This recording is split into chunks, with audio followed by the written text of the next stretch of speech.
היו שנים מדהימות, אלו שנים בהם הצלחנו להביא לכדי מימוש את החזון הנפלא של העמותה שלנו בהרבה מאוד פעילויות.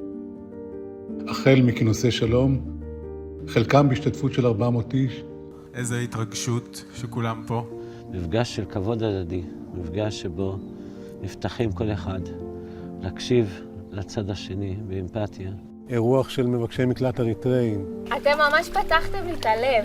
אני מרגישה איך הלב שלי ממש התרחב. זה מקום טוב כמו שם שלו. כאילו היה לנו סוף שבוע נעים וטוב. אירוח של משפחות פלסטינאיות.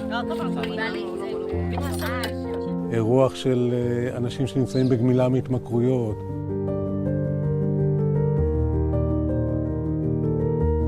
אירוח פליטים אוקראינים.